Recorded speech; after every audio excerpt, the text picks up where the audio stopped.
السلام علیکم جوہل info world کے ناظرین، آپ کے لیے ایک نئی ویڈیو کے ساتھ حاضر ہوا ہوں، تو آئیے ویڈیو کا آغاز کرتے ہیں۔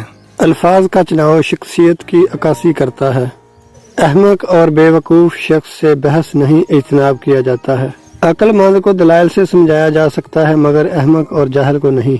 جس طرح بارش خشک زمین کو زندہ کر دیتی ہے، اسی طرح صحبت علماء سے دل زندہ ہوتا ہے۔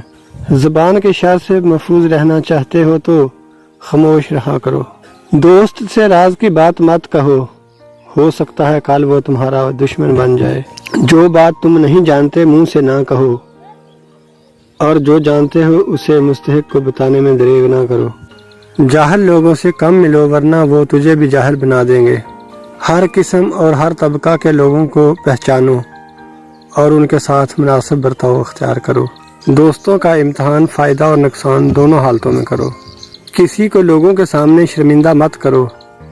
جوانی میں ایسے کام کرو جو دین اور دنیا دونوں میں مفید ثابت ہوں۔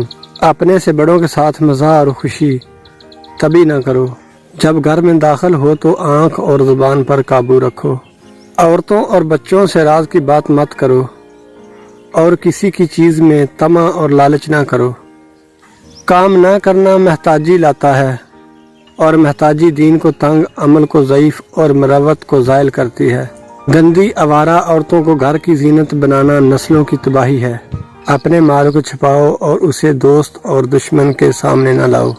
جب کسی کو کوئی کام کہو تو ایک بار کہو، دوسری دفعہ یاد دہانی کروا دو۔ اگر تیسری دفعہ کہنے کی ضرورت پڑے تو مت کہو، کیونکہ اس کی نیت نہ کرنے کی ہے۔ سلطنت بنانی ہے تو سب سے پہلے بہترین خاندان کو بناؤ۔ دوستوں کے انتخاب میں ہمیشہ محتاط رہو، گھر کے بعد تمہاری تربیت وہ کرتے ہیں۔ عادات، حرکات اور ماحول کسی شخص کی پسند اور ناپسند کی عکاسی کرتا ہے۔ ویڈیو اگر اچھی لگے تو لائک اور شیئر کریں، اور نئی آنے والی ویڈیو کا نوٹیفیکیشن حاصل کرنے کے لیے چینل کو سبسکرائب کریں۔ شکریہ۔